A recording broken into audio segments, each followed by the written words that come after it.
Pretty good. I'm sure it's sunny and 70 for you down there? Well, actually, it's a little chilly today. It's A little probably about chilly. 55 outside right now. 55. Oh my gosh. Yeah. So Batten down the hatches. it got down below 50 last night. So You poor guy. Yeah. I'm up here freezing my backside off. It's been like in the 30s and low 40s all the last 10 days and snowy and rainy. And that's why you head south. Yeah. One day I'll wise up and follow you. Hey, I want to thank you for being on my first episode of my new podcast. One of the biggest challenges with doing a podcast is getting high quality guests, especially in the beginning. And I like to talk to people who have a deep subject matter expertise, and you do. And we're going to talk about we're going to talk about martial arts in general, but specifically karate. We're going to hopefully go deep into the weeds about some of the principles, strategies, tactics, techniques, and some other things. But before we do that, maybe you can just take a few minutes and explain, how you got started in martial arts originally, and then ultimately how you ended up with your specific style of karate. Three ninjas. Three ninjas. It's what I would expect. Like the Ninja Turtles, or what? Well, we love the Ninja Turtles in my household as well. That was a really great. We went to opening night with the Ninja Turtles. I've never seen my kids so excited. But it was after that we went to another movie called Three Ninjas, and our youngest, David, decided after that he wanted to take karate lessons. So, of course, the older two boys decided they wanted karate lessons as well. And so we started checking three out. Three young boys learning how to punch and kick all at the same time. What could go wrong? What could go wrong? Well, you couple that with the fact that they also like to watch Monday Night Raw wrestling. So the house was pretty much torn up a lot. But in any case, we started checking out schools. There was one really close to us down on Broadway in Everett, if you remember where we lived. And that was the Taekwondo Academy. Went in there and checked out the classes, and then I thought, okay, Pearson Taekwondo? It might have been, not Pearson Taekwondo. Somebody else. It was actually Pearson. That's actually was the guy who taught Chuck Pearson. Oh, okay, got you. Yeah, okay. And or Charlie Pearson, I should say. Well, no, that's what I'm talking about. Mr. Jack Pierce, I think his name was, or Pearson. Jack Pierce, that's right. Yeah. Jack Pierce. And so then we checked out another karate school in town. That was Family Karate Center, Bob Martin School. We ended up signing up there and got involved. And before you know it, we were well involved into karate. We were there several nights a week. And that was really a great experience because it was a very family-oriented school. Right. And we were there for several years. We competed in some tournaments, including the IKA International Tournament in 1994, I think it was, something like that. But the boys drove it at that point. And then, as with a lot of kids, after 2 or 3 years, a couple of them just didn't want to practice anymore. But my son Andrew and my wife Nancy and I continued and have stayed with it pretty much all our lives. So that's awesome, man. And you've seen it, I'm sure, time and time again, where people start a gym membership, a martial art, or karate, and they like it for a while. They get really intense, and after a while, they just get interested in something else. What kept you motivated and interested in karate and martial arts in general for so long? That's a really good question. I think a lot of times people have interests that, they can't quite understand what keeps them in, so to speak. It just appeals to them. Yeah. For me, I like to fight. And, so we did a lot in the schools I, came up through. We did a lot of kumite, a lot of sparring. And so I like that hands-on approach to martial art. But the other aspect about it that I really liked was kind of the idea of being a link in the chain, carrying on time-honored, century-old traditions. That's the art side of it. That's the art side of it, and the philosophy side of it. So both of those really appealed to me. Was one, the philosophy; two, was the art. And then for me personally, it was when I was a kid, you would have probably called me HDD. Okay. I don't think and anything's changed, John. yeah, and so it became a really good stress relief point for me. I would, I'd go train at the end of the day after work, Hmm. train hard, and I guess the biggest thing I really found for myself in karate, and this could be true of any martial art really, um, or any really serious physical activity, um, was it required so much focus on what was at hand, the individual in front of you that you're working with, or even if you're doing a solo form, that um, whatever was on your mind when you came in the door was pretty much gone by the time you left. Yeah. I've Yeah. had that experience so many times where I almost dreading to do the workout or to go to to the class, and you get in there and you start doing the warm-ups and everything, and then all of a sudden an hour and a half goes by, and you feel awesome. You're just like, wow, what was I thinking? Why would I even consider skipping this? But you got to learn that lesson over and over again. Well, actually, so our first instructor, Sensei Martin, yeah, he lined us all up. I think in the first class we were at, there was like 10 or 12 new white belts. And he points to the door and he says, anybody can do this. And he kind of flips his black belt around. Anybody can get here. Your biggest obstacle is going to be that. And he points to the door. He says, you just got to keep coming through. Yeah, If you just keep coming through the door on a regular disciplined basis, you can do this. And that's this wasn't a school where you were going to earn a black belt in just a couple of years. This was, a fairly strong, old-fashioned school in terms of hard training, right. and so it wasn't easy, but I learned a lot from that. Just the Just showing up, comment, just show up. That do the work, do the work, Yeah, just do do the the work. grind. And I think that's so important for, I don't care what you're trying in life, music, art, study, sports, just keep over and over and over again, showing up.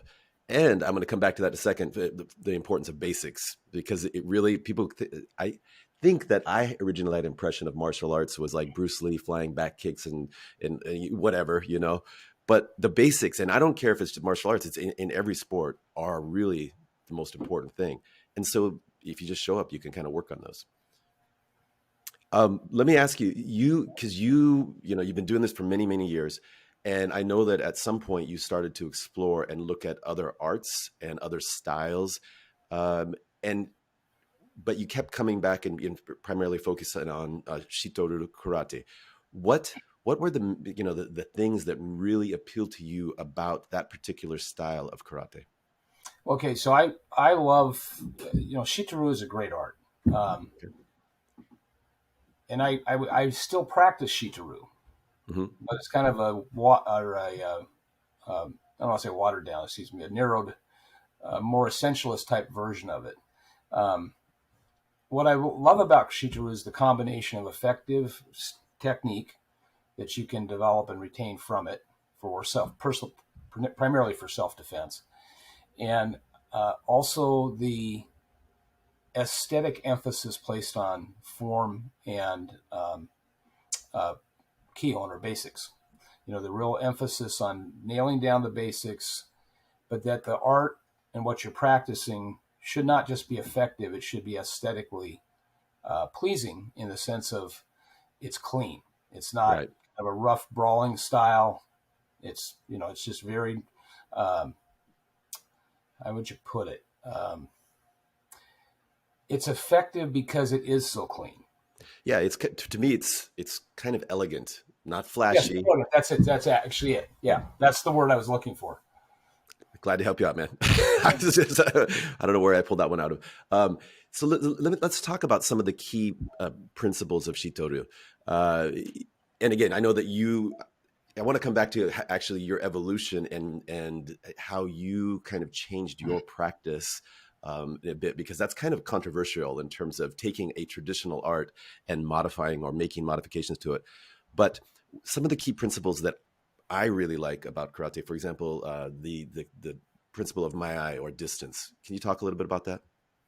Okay, so the basic what I derive from my study of Shitaru and what Kenzo Kenwa Mabuni had put together, which was a compilation of the two primary schools of karate in Okinawa, Nahate and Shirite. Nahate really emphasizes kind of a really hard body conditioning, kind of a closer range fighting, but still on your feet, Yeah. with some throws, etc. Shurite has the same things, but the physical dynamic of Shurite is a little bit different. It's a lighter, quicker movement.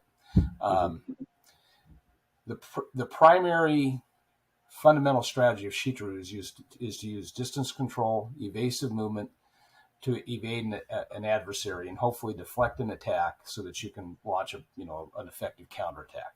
Or at a higher level, just simply countering immediately, intercepting their Hmm. attack and stopping the attack while at the same time essentially putting your opponent down. Okay, the idea of the Mai, the distance control, is really critical. And I think, for myself, we really learned a lot of that early on in these early stages of the UFC, where you saw strikers close distance on grapplers and they just ended up on the ground. Right. Right. So, So if they were to exercise a proper Mai or proper distance, the grappler wouldn't have a game, right? I mean, I yeah, always tell the I tell grappler my has to boys, hold you. Yeah. if they can't touch you, they can't hurt you unless they've got a weapon or something, a gun. Other than that, if they can't touch you, so you just keep your distance. And people act aggressive, and I learned that primarily through training with you. Is just keep your distance, and then pick your timing, right? Well, and actually, that's you might use the analogy of a gun. That's a really good analogy if you compare that to a knife. So let's say, for example, you were in a self-defense situation. Somebody's presenting an edged weapon towards you. Hmm. The best probably initial my choice would be to um, make distance, create more Yeah. distance, get beyond the range of that, maybe try to get some obstacles between you, pull a chair, a table, whatever. If somebody's presenting a gun at you as a threat, you want to close that distance. You That's want interesting. you want to close that distance, okay?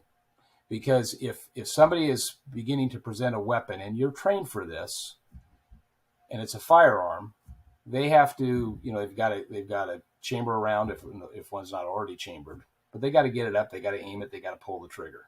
If you're creating distance for them, you're giving them the distance advantage. Fair enough. Okay. Yeah. If you close distance, you have the chance to gain control of the weapon or move it off yourself as a target in the process of closing that distance. With an edged weapon, you don't need to do that. Right. You can just get away from it. And a firearm basically has to, you got to pull the trigger. It's a relatively small obstacle or object that's going to be launched towards you, bullet. With an edged weapon, if you close the distance and they're just swinging that thing around, you're going to get cut. Yeah. Yeah. So keep the distance. Let's go back to just like regular fist fight or self-defense scenarios. Okay. So you keep the distance. Another one of the principles that I like is it's hard strike to soft target, soft strike to hard target. You explain a little bit about that? Okay. So you had your hand up for a palm strike, or Yeah. what palm strike. Okay. So that's an excellent strike to go to a hard target, chin, Hmm. Hmm. side of the skull, that type of thing. Generally speaking, people there's a reason boxers tape their hands. Hmm. It's because they break their wrists a lot hitting the hard target of the head. They also have the big padded gloves. Um, your fist, which is the hard weapon against the hard target, which is the skull, you run a really good chance of hitting something really hard with your hard weapon, of breaking a wrist, Yeah. fracturing a finger, something like that. I've So, actually had the boxer's fracture before. When I yep, exactly did that, I yep. hit the wrong hard target with the hard, and it breaks. Yeah. And if you lose your weapon, which is your fist, Yeah. you've just lost half. Some of your, in the case of the hands, you've lost half of your that set of weapons. So the soft target is the better target for a fist, something like the throat, the liver down on the right side, solar plexus up between where the rib cage is kind of go like this, groin, etc. The palm, which would be a soft weapon, is better against a hard target because you're not going to, your palm can take a lot of abuse. Hmm. You're much less likely to damage yourself in the process of striking somebody. Yeah. So we're talking about targeting, and that's another key element too. I think of karate, specifically Shito-do karate, is you are really focused on a target versus a boxer might be going for the head or for a body. Um, Explain a little bit about like how specific you target, because I became very aware when I was training with you. There's like three places I want to hit this person, and everything else is just it's not going to really do any damage. So yeah. Well, because the human body is really capable of taking much more abuse, particularly when adrenaline is pumping. And Hmm. so rather than hit a target that might have a cumulative effect eventually of putting somebody down, like body shots. Okay. Now, there's a body shot to the liver that one really good shot can put somebody, it's like a knockout blow. Yep. The really, with karate, with Shito karate in particular, but most all styles of karate, they talk about one strike, one kill, which actually comes from the Japanese sword arts. You got two people swinging 3-foot razor blades at each other. Right. Right. Okay. So, but a lot of Japanese karate is influenced by kenjutsu, Hmm. which which preceded karate in Japan as probably the principal martial art. And so the the idea is if you target properly with maximum power, you can stop an opponent with a single blow. Okay? We've seen in MMA that doesn't happen all that often, but it does. Um, but those guys are limited in their targeting to protect the combatants by, from serious injury. So, for Right. example, they're still wearing 4-ounce gloves instead of bare knuckles. They can't hit the throat. They can't Right. hit the back of the neck. They Right. can hit the liver. Okay. But if you, for example, in self-defense, instead of hitting somebody in the jaw, in the chin, if you just drop that target to the throat and you get a nice square shot into the throat, more than likely they're going to choke off a little bit. It's not going Right. to kill them. It really won't. I mean, everybody thinks you can crush the larynx, but that's pretty tough to do. But it'll choke them up. And in the Hmm. process of their trying to recover from the fact that they can't breathe, you can walk away. Right. And that really is, from a self-defense perspective, is the objective. The objective isn't to defeat somebody. The objective is to create a window of opportunity to escape so you survive. So So that I know, targeting yeah, the throat, that's a topic that I want to come up to in a bit is um, art, sport versus self-defense. And I'm going to come back to that in a second. Let's just stay on karate for a second, though. And, you know, a lot of these things we're talking about are relate primarily to traditional karate, and I'll let you explain what that means versus full contact kind of modern karate that became very popular. yeah. And I went down that path as well, exploring, because it looks, I'm not here to say one is better than the other. I think everybody's got to figure out what works best for them. But from the outside looking in, it looks like it's a much more realistic and tough, physically tough art. Um, but some of the effectiveness in real scenarios, self-defense scenarios, is different than traditional karate. So maybe you can explain a little bit traditional versus full contact, and what are some of the key differences? Okay, so traditional karate really originated in Okinawa as an art of plebeian self-defense, civilian self-defense. Okay, so it was, Plebeian. That's a good word. well, that's what it was, I think so. Yeah, But anyhow, that's it's awesome. it was really truly developed as an art of self-defense at a time when you just had thugs much more frequently that you had to encounter, Yeah. and so people needed to know how to create those windows of opportunities to escape, right? Right. Okay. As karate became a modern art, and was imported into Japan by various instructors from Okinawa who saw an opportunity to expand their art through Japan, hopefully then to the world, which they did. the instruction became less personal and more in small groups and more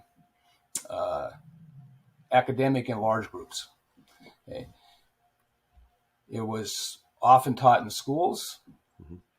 and it began to evolve as a sport. So initially it evolved into a sport of basically kind of a game, an advanced game of tag.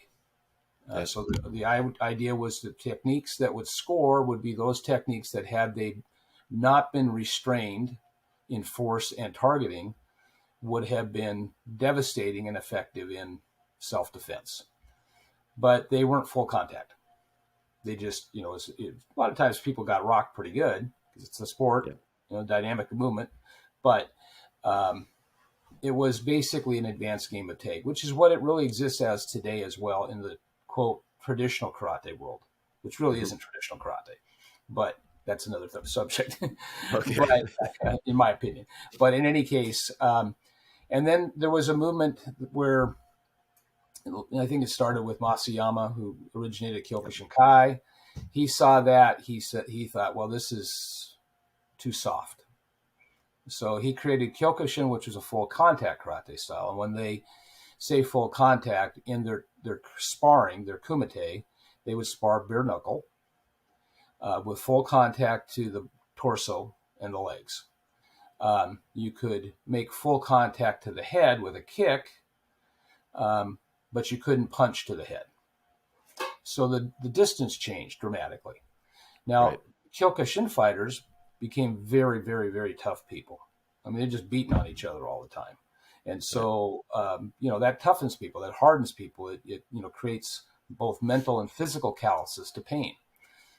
However, and we really learned this once again, when the UFC first came out, Kyokushin fighters didn't do very good because their fighting range, much like boxers, was at a grappling range. They would get very close and just sit there and pound on each other. And when they got close to a grappler, the grappler just took them to the ground. Yeah, take them down. And so, yeah, I remember watching the first couple of Kyokushin guys come into the MMA and K1 and me thinking that, oh my God, these guys are going to dominate, and they were not effective at all for exactly the reason that you said. And they didn't have a lot of practice. They didn't have a lot of practice going to the head and in doing that strike. So they would get in, but I remember also training with Kyokushin and Enshin guys, and they're tough, amazingly skillful.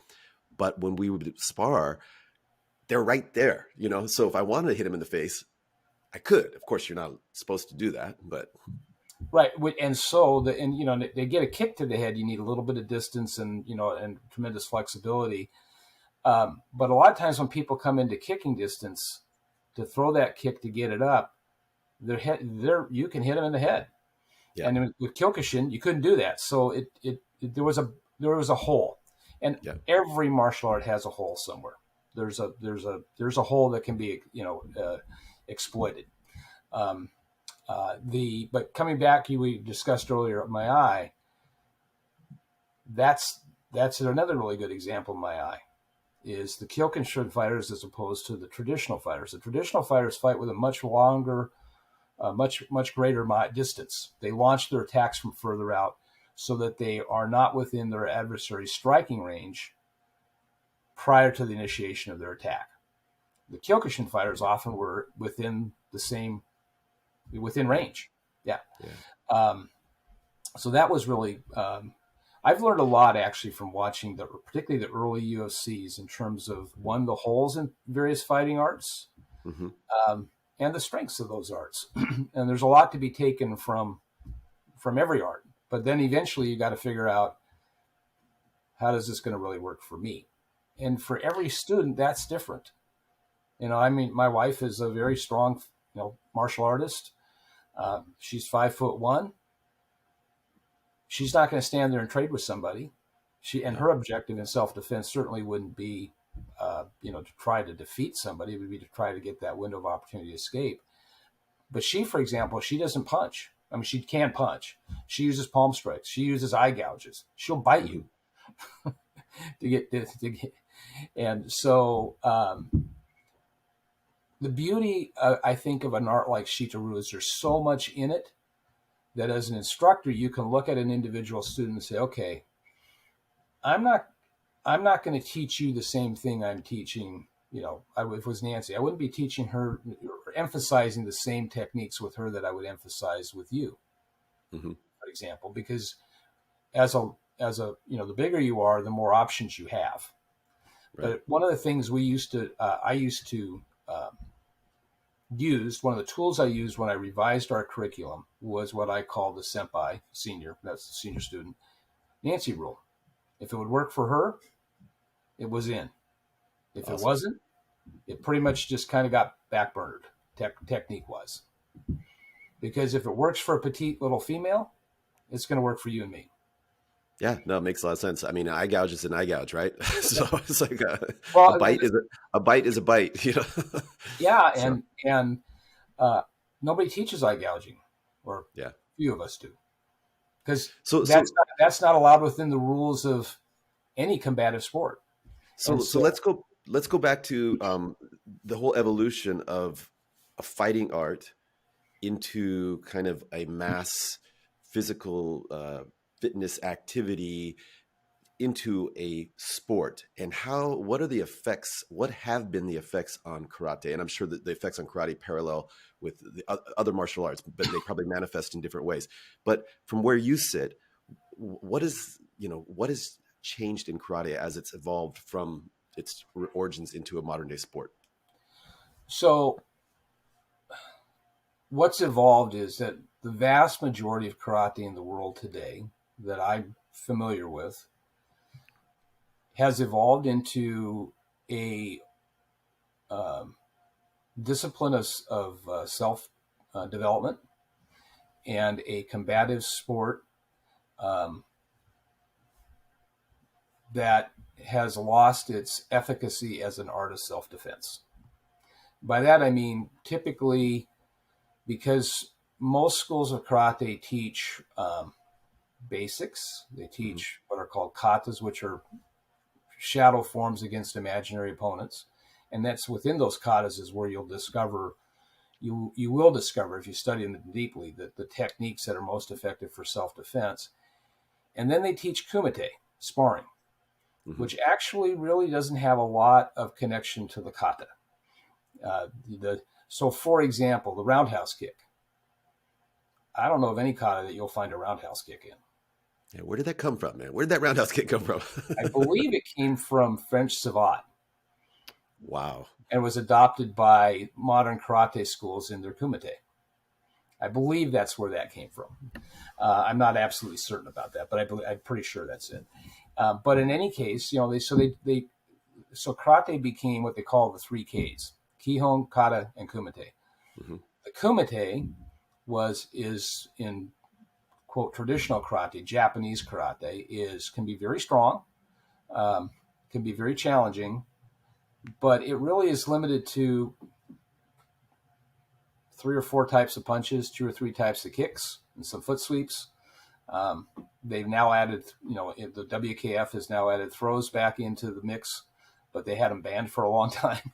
you know, um, Now, interestingly enough, in point karate, you could sweep somebody around and hit them in the back of the head and score a point for that. But you can't make contact with the head. In So you're MMA, pulling your punch. you're pulling your punch. In MMA, they banned the shots to the back of the head because they can be so damaging. Yep. But the advantage of the point karate fighter is because they're not going full tilt, they can utilize targeting that might be more effective for self defense. The problem with all of these arts are, particularly the sport karate, the point karate people, is, and you mentioned the Kyokushin guys and how you would spar and you could just reach out and touch their face if you wanted to. Yeah. Um, People under stress will always react predominant the way they trained. When Sure. they're under significant stress, they're gonna react the way they've been training. So, for example, if you're not used to punching the head, you're probably not going to take a shot at the head. Right. If you're used to fighting at a close my eye, even if you know you're going up against a grappler, you're probably going to close the my eye because that's how you've been training. So you have to really, and so you mentioned the paths you've been down and the things I've explored. Yeah. I've explored a lot of different martial arts, not from the perspective of I want to be that, Hmm. so I would know how to counter that with what I have. For So, example. well, for example, if I anybody with a significant amount of training has a what's called a kamae, a fighting posture, Hmm. and in the stress of a real situation, they're going to exhibit that just naturally. Hmm. Wrestler's going to kind of go into like a little bit of a crouching type move because they're going to want to shoot in and take you down. A taekwondo guy is going to have a different fighting stance. A boxer will, a Muay Thai fighter will, a jiu-jitsu guy will. And if you can recognize those, you can then modify your Mai to deal with the particular threat. So, for example, if I were in a self-defense situation and I could tell that the guy I'm facing is, uh, let's say it's another karate guy, and Hmm. he's taken up a fighting kamae that indicates to me that this guy is he's going to be a mid to long range striker, and he's got that distance set, and his kamae shows me that. I'm probably not going to trade punches and kicks with him. I'm probably just going to move in and take him down because I have grappling skills too. Right. So I may be able to outstrike them, but why not just take them somewhere where they're not? Absolutely. Yeah. I had an experience when I was going through boot camp, and I got into a little bit of a kermuffle with one of my uh, platoon mates, I can and see we ended that. up ended up stepping outside, and it was clear immediately that the guy had um, awesome boxing skills, and I was like, "Uh oh." Yep.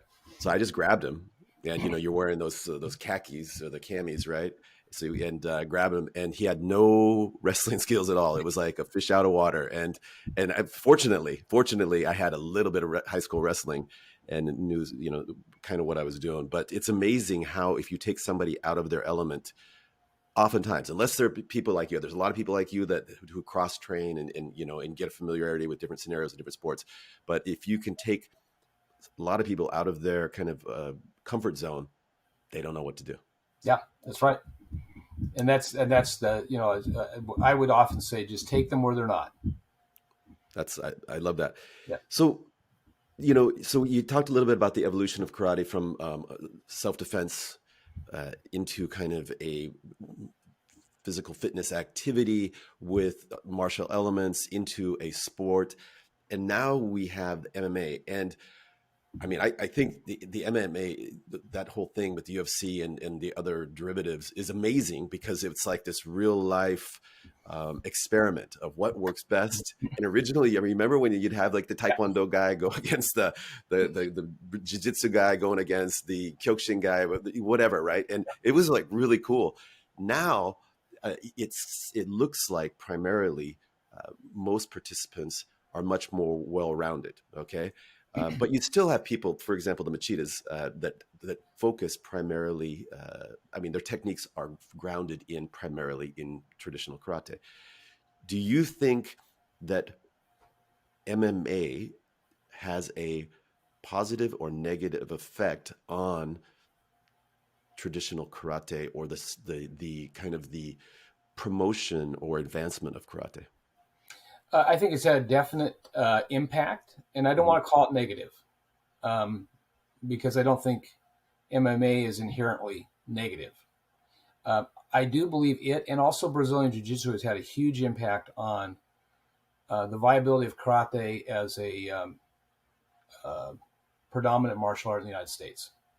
Hmm. I don't know about the rest of the world, but I do know most karate schools really struggle to attract um, younger adult students. Um, the and I believe that's because students can see with arts like Brazilian Jiu Jitsu is it was the Gracies who basically really started the whole MMA thing in the United States and the world. Um, they proved the effectiveness of Brazilian Jiu-Jitsu through those early USCs. And for a while, everybody thought this is unbeatable. But everything has a hole. And Everything. sooner or later, people started figuring out how to defeat that. And so I think MMA has actually had a very positive impact on probably one of the most effective periods in history in terms of the evolution of martial art, unarmed martial art. Mm-hmm. It's really damaged karate in a lot of ways because karate didn't step up. It's amazing to me that so many, and a lot of the, and I don't mean to be disrespectful, but a lot of the organizations and instructors I know, it's like they never saw an MMA fight. They don't understand. They don't Right. understand how I mean, I used to go into other karate schools, and the first thing I did was we'd spar and I'd take somebody down. Yeah. I just take them down. Just Yeah. as kind Now of what do an you do? abstract Now lesson. what do you do? What do you do? That And kata's not helping you here, buddy. I'd find black belts who didn't even know how to fall. They couldn't even Uh, probably do a proper ukame. You know, I mean, they just didn't know how to fall because they just never engaged that because their sport didn't allow for it. So all of their training beyond basics in the kata forms was their application training was oriented towards the rules of, point karate competition. So it's MMA's had a huge impact. I think it's positive impact for those of us who had our eyes opened and were willing to admit that we had holes to fill yeah. in terms of the physical application of our art. In You know, terms of it's its go impact ahead. on enrollment in karate schools, I think it's Mhm. been devastating. Yeah, I mean, well, the way I see it is like if you're somebody who really wants to learn how to fight, or defend yourself, and you're exposed to the television at all, you see UFC and MMA, and you see what they're doing, and it seems to be much more realistic. I just said seems because you already described scenarios where it's not exactly as realistic as it looks, but it seems to be much more realistic. You go to the gyms, and the people, the membership of an MMA gym is a very different profile from most karate schools. Okay, so how, I mean, as if you're looking for a karate school now, how do you find a school that's teaching effective stuff? Well, I think for example, I know you've been out to train with the Machitas, and I like what they're doing, and I think because I believe they actually even add an element of ground fighting into their curriculum. We had before we retired, we had a ground fighting element to our curriculum as well, not with the perspective of trying to turn karate people into grapplers, but you have to have some knowledge of grappling. One, if you should end up on the ground, what do I do? How do I get back to my feet? Um, and defend myself there. But two, more importantly, the more you understand about um, grappling, for example, the more likely you are to be able to avoid ending up in that situation. Okay, Yeah. so if I were looking for a karate school today, and there aren't very many of them, I would look for somebody who has both is a striking and some grappling aspect to what they're doing. Both Mhm. stand up grappling, because you've got stand up skills, striking, etc. Then you have transitionary skills, which are throws, and then you have ground skills. And I think probably the ideal art, if you can find it, would be a school that helps you address all three of those ranges. So, but what you're doing there is you're taking traditional karate and you're evolving it, developing it, to what you feel is more effective techniques, or you're whittling it down. And I know that you've done that with, your school, and you see other people like the Machitas who started off in traditional Shotokan, which in my mind is even more traditional than, when I say traditional, more codified and more focused on kind of the physical fitness elements as the way it's taught in a lot of schools versus realistic self-defense scenarios. Again, I'm just these are all opinions, but when people like the Machitas or yourself or some other instructors out there start to evolve the art, that sometimes opens them up to criticism. Do you want to talk a little bit about that? Oh yeah, you kind of get blackballed. I don't think that's happening with the Machitas, but I imagine that the JKA over in Japan's not too happy, except that since they are Shotokan folks, you know, Lyota's success in the ring in the UFC probably brought a lot of credibility to Shotokan schools as a place to go and train for some effective striking skills. But as I think you've told me and found out, you've been to other Shotokan schools, and it's like, no, this is not it. Yeah. Yeah, So, and I'm going to get some hate comments for this, but I'm kind of ambivalent, which means I guess that I feel strongly on both sides. I go to a school, for example, and they have 20 people in there practicing, and some people are wearing black belts and brown belts, but I can clearly tell that their techniques and the way they're training is not going to help them. And I kind of I'm concerned that people, because they're wearing a green, brown, or black belt, might have the illusion that, hey, I've been given this belt, and which by in some schools these days you can get it in a year or two, right? I mean, hey, I've yep. got the belt, so I've got the skills to back it up, and I think that could lead to a kind of false sense of confidence. And I think that a lack of confidence and a heightened sense of awareness is probably more important for survival. Again, I'm just opinionating here. Um, but I'm ambivalent because I see the people out there training. They're coming through the door. They're getting the exercise. They're developing physically and mentally and their character. So I think it's a kind of a trade-off. Um, Thoughts? Well, you're right about that, actually. And I don't mean to be overly critical of traditional karate schools, but coming back to your first question, um, I found a lot of, I don't want to quite say blackballed, that was probably the wrong term, but not a lot of acceptance for what I was advocating when I was part of some of those types of organizations. I think a lot of the head instructors of those organizations see probably that the greater good of karate and martial training, and I don't disagree with this, isn't the self-defense. It's the discipline. It's the perfection of your character, so to speak, by adhering to a strong discipline. I mean, traditional karate, Budo, the martial way, is really the utilization of a combative discipline that puts you in stress, physically and mentally, to help you to develop your character and your body, fitness, both mental and physical, as well as character in the sense of how you engage individuals and society in terms of trying to be a productive member of that. And a lot of people benefit from that. And people who go to schools that, basically teach what I call the 3Ks, the Kyo, Kata, and Kumite, they benefit from that training.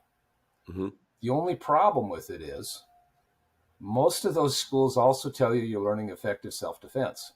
And what you alluded to just a bit ago was it's a false sense of security. There was an instance, for example, where when my wife was teaching a self-defense program, and we were practicing with a bunch of black belt ladies at a school that we were affiliated with, where she was teaching things that were pretty brutal. Mm-hmm. And one of the senior black belt ladies there, because they had come in to help us with this curriculum development we were working on, we were using them as students for the as we were developing the curriculum.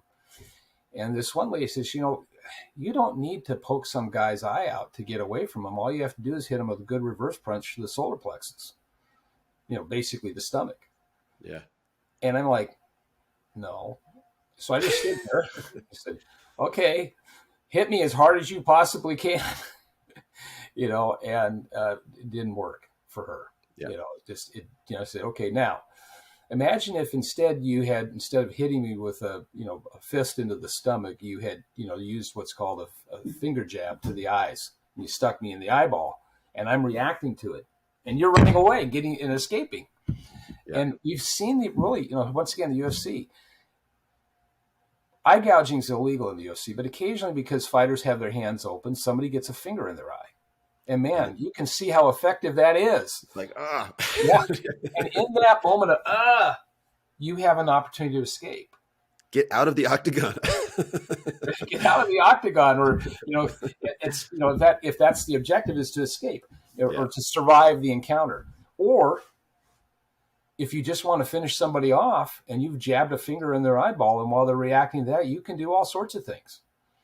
If you have to. That was the case, and sometimes in self-defense, if you can't, for a victim of an attack, you may have to do more than just create the window of opportunity to escape. You may have to actually hurt that person so they can't chase you down. Absolutely.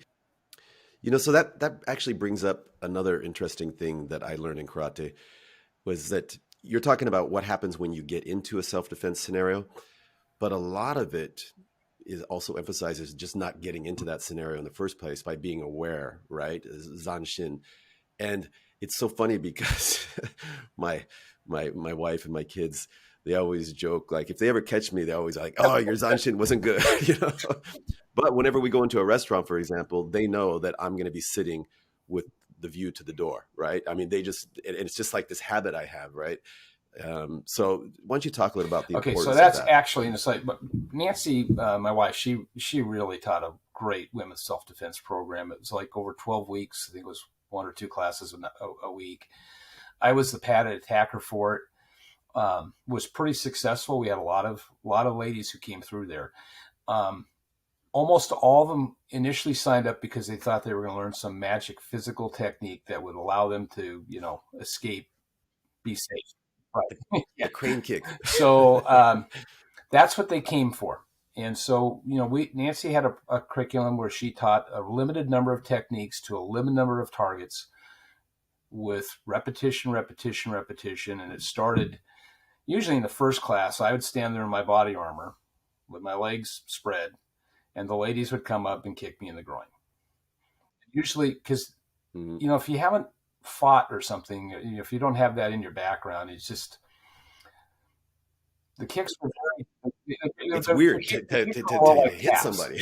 By the end of the program, they were hard kicks. Okay. And is this why you retired, John? It's for I can't do the kicks anymore. I can't take them, but no, the body armor was good. I never got hurt there. But in any case, but that's what they came for. But what we were really trying to get through to them, and what Nancy was really emphasizing with them, was awareness, avoidance, evasion, not getting into that situation in the first place. Don't go into, some seedy downtown area, probably ever, but certainly not at night. Just avoid it by yourself, or even necessarily with another, depends on who you're going with, right? There's just areas you just don't want to go, period. Don't